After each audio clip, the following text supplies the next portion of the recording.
Welcome to keep learning with Hansu. ये जो class है वो पेपर 2 यानी सीटेट पेपर 2 वालों के लिए काफ़ी इंपॉर्टेंट है, जिसमें हम एनसीईआरटी को कवर कर रहे हैं, जिसमें आज हमारा 7th क्लास का 3rd चैप्टर है, हमारी बदलती पृथ्वी के बारे में आज हम बात करने वाले हैं। तो चलिए स्टार्ट करते हैं।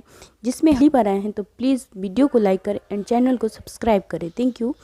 तो स्टार्ट करते हैं कि स्थलमंडल अनेक जो प्लेटों से विभाजित होता है, जिसे स्थलमंडलीय प्लेट कहते हैं। आपको यह जानकारी जानकर आश्चर्य होगा कि ये प्लेट हमेशा धीमी गति से चारों तरफ क्या है कि घूमती रहती है और प्रत्येक वर्ष केवल कुछ मिलीमीटर में के लगभग होता है।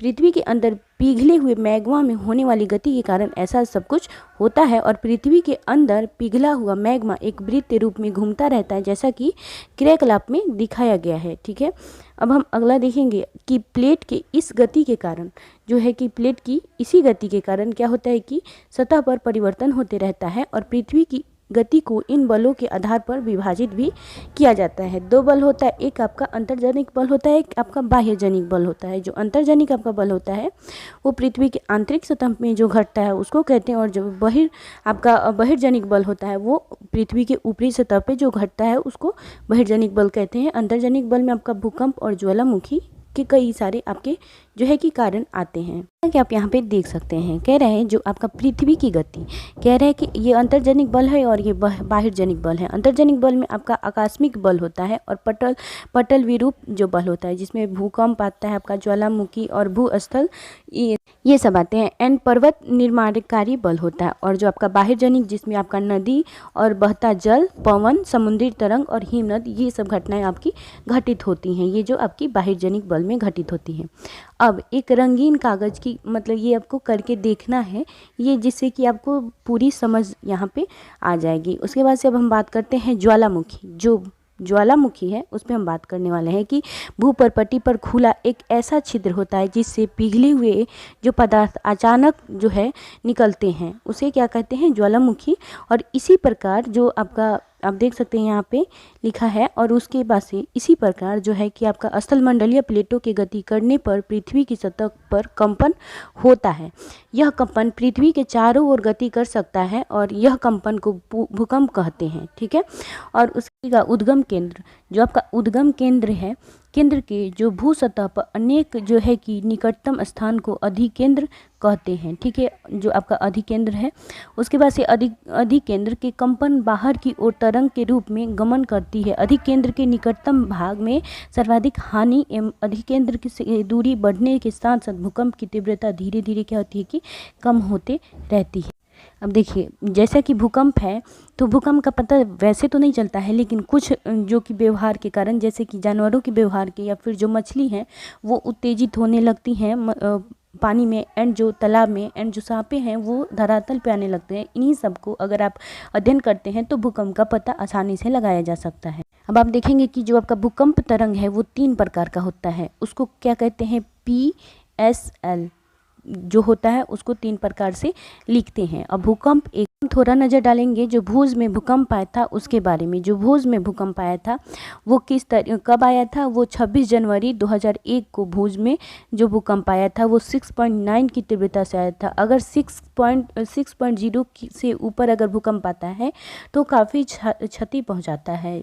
तो आप लोगों को पता है कि भुज में जो भूकंप आया था उससे काफ़ी क्षति पहुंची हुई थी, और जो हम आप यहाँ पे का मापन एक यंत्र से किया जाता है। उसके बाद से आप देखिएगा कि जिस भूकंप की तीव्रता 2.0 होती है अथवा उससे कम होती है तो वो ज़्यादा प्रभावित नहीं होती है, लेकिन जिस भूकंप की तीव्रता 5.0 होती है वह वस्तु के गिरने से क्षति पहुंचाती है, लेकिन जिस भूकंप की तीव्रता 6.0 होती है अथवा उससे अधिक होती है तो वह बहुत शक्तिशाली होती है। एंड अगर जो 7.0 होती है वो बहुत ज़्यादा शक्तिशाली होती है और उससे बहुत सारी नुकसानें आ जाती हैं। ठीक है, तो ये जो है, अब हम स्थलाकृति के बारे में बात करेंगे। अपक्षय एवं जो अपरदन नामक 2 प्रकमों द्वारा दृश्य भूमि लगातार विघटित होती रहती है। पृथ्वी की सतह पर शैलों के टूटने से अपक्षय की क्रिया होती है। भूदृश्य पर जल पवन एवं हिम जैसी विभिन्न घटनाओं के द्वारा होने वाले क्षय को अपरदन कहते हैं। वायु, जल आदि अपरदित जो पदार्थ को एक स्थान से दूसरे स्थान पर ले जाते हैं और जो आपका फलस्वरूप एक स्थान पर निक्षेपित करते हैं। ठीक है, उसके बाद से हम बात करेंगे नदी के कार्य के बारे में। हम बात करेंगे कि नदी किस प्रकार से कार्य करती है। नदी के जल से दृश्य भूमि का अपरदन होता है। जब नदी किसी खड़े ढाल वाले स्थान से जो अत्यधिक कठोर शैल या खड़े ढाल वाली घाटी से गिरती है तो यह क्या होता है कि जल प्रपात बनाती है। उसके बाद से जो है कि आपका जब नदी मैदानी क्षेत्र में प्रवेश करती है तो वह जो मोरदार मार्ग पर बहने लगती है। यदि इन्हें नहीं बड़े मोरों पर को क्या कहते हैं, विसर्प कहते हैं। इन्हीं मोर को क्या कहते हैं, विसर्प कहते हैं। विसर्प लूप के सिरे निकट आते जाते हैं। समय के साथ विसर्प लूप नदी से कट जाती है और एक अलग झील जो बनाते हैं जिसे चाप झील कहते हैं। कभी कभी नदी अपने तटों से बाहर बहने लगती हैं। ठीक है, जिसके फलस्वरूप क्या होता है, निकटवर्ती क्षेत्र में बाढ़ आ जाती है। तो बाढ़ जो है इसी के कारण आती है। उसके बाद से जो यहाँ नदी अपनी जो इतनी धीमी हो जाती हैं कि यह अपने साथ लाए मलबे का निक्षेपण करने लगती हैं और प्रत्येक जो कि है वितरी का अपने मुहाने का निर्माण करती हैं। सभी मुहाने के अवसादों से संग्रह से डेल्टा का निर्माण होता है। तो ये भी पूछता है कि डेल्टा का निर्माण कैसे होता है। जैसे ये है बाढ़ का मैदान है आपका, ये तटबंध है और ये विसर्प है और ये चाप झील है। जैसे कि चाप झील हमने अभी पढ़ा है, उसके बारे में ये है। ठीक है, अब कुछ समुद्री तरंग है उसके बारे में हम बात करते हैं। जो समुद्री गुफा या फिर स्टैक और समुद्र भृगु, इसके बारे में भी आपके जो पेपर में आता है। बात करते हैं जिसमें कि आपका समुद्री तरंग जो है, तरंग के अपरदन एवं निक्षेपण तटीय स्थल कृतियाँ बनाते हैं। ठीक है, जिससे दरार विकसित होती हैं। समय के साथ ये बड़ी और चौड़ी होती जाती हैं। इनको क्या कहते हैं, समुद्री गुफा कहते हैं।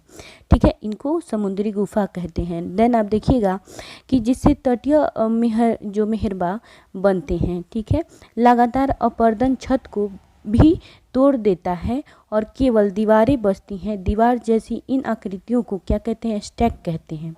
और उसके बाद से समुद्रीय जल के ऊपर लगभग ऊर्ध्वाधर उठे हुए ऊंचे शैली तटों को क्या कहते हैं, समुद्री भृगु कहा जाता है। ठीक, अब बात करते हैं कि हिमनद के कार्य क्या होते हैं।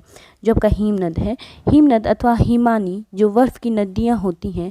हिमनद अपने नीचे की कठोर चट्टानों से गोलाश्मी मिट्टी और पत्थरों को अपरदित कर देता है और जो गोलाश्मी मिट्टी एवं पत्थरों से जो भूदृश्य का जो क्या है अपरदन करती हैं। अब कह रहा है कि जो आपका जैसे कि छोटे छोटे शैल रेत एवं तलछट मिट्टी के निक्षेपित होते हैं। ये क्या है, निक्षेपित हिमनद हिमोड का निर्माण करते हैं। जो छोटे छोटे आपके जो हैं कि शैल रेत एवं तलछट मिट्टी के निक्षेपण करते हैं, उन्हीं को क्या कहते हैं, हिमनद कहते हैं। देन हम बात करेंगे यहाँ पे पवन के क्या आपके कार्य हैं। क्या आपने कभी रेगिस्तान देखा है? तो रेगिस्तान में पवन जो है अपरदन एवं निक्षेपण का प्रमुख कारक है। रेगिस्तान में आप छत्रक के आकार के सेल देख सकते हैं जिन्हें समांतर छत्रक सेल कहते हैं। उसके बाद से यहाँ पे जब पवन का जो बहाव रुक जाता है तो यह रेत गिरकर छोटी पहाड़ी बनती हैं। इसको बालू टिब्बा कहते हैं। अब बालू टिब्बा भी पूछता है कि किसे कहते हैं। उसके बाद से कह रहा है कि चीन में विशाल लोएस जो निक्षेप पाए जाते हैं। जो आपका चीन है उसमें बहुत बड़ा विशाल जो है कि लोएस जो है कि निक्षेप पाए जाते हैं। ठीक है फ्रेंड्स, अगर आपको इस बुक की PDF या फिर आपको इसका नोट्स चाहिए तो आप हमारे टेलीग्राम ग्रुप से ज्वाइन कर सकते हैं। अभी हम फिलहाल आपको एक जो है कि सब्जेक्टिव जो आपका क्वेश्चन है उसको करा देंगे। जो आपका ये सब क्वेश्चन है वो हमने ऑलरेडी नोट्स में तैयार कर रखा है। तो अगर आपको चाहिए देन तो आप हमारी टेलीग्राम ग्रुप से ज्वाइन कर सकते हैं। हम कुछ क्वेश्चन को भी देख सकते हैं। यहाँ पे आप देख सकते हैं लिखा है कि इनमें से कौन सी समुद्री तरंग की विशेषता नहीं है। तो हमने अभी पढ़ा है कि जो हमारी समुद्री तरंग है वो शैल है और समुद्र गुफा है, और क्या है जो कि किनारा आपको विशेषता नहीं है। हिमनद की जो आपकी हिमनद की निक्षेपण विशेषता कौन सी है? हिमनद की निक्षेपण विशेषता आपकी है हिमोड। ठीक है, और पृथ्वी की आकस्मिक गति के कारण कौन सी घटनाएं होती हैं? पृथ्वी की आकस्मिक गतियों के कारण कौन सी घटनाएं होती हैं? तो ज्वालामुखी छत्रक सेल पाई जाती है। तो वो कहाँ पाई जाती है? छत्रक सेल आपकी रेगिस्तान में पाई जाती है। ठीक है, उसके बाद से आपका पूछता है कि चांप झील यहाँ कहाँ पाई जाती है? जो चांप झील है वो कहाँ पाई जाती है? तो वो आपकी नदी घाटी में पाई जाती है। फ्रेंड्स, अगर वीडियो पसंद आए तो प्लीज़ वीडियो को लाइक करें। Thank you.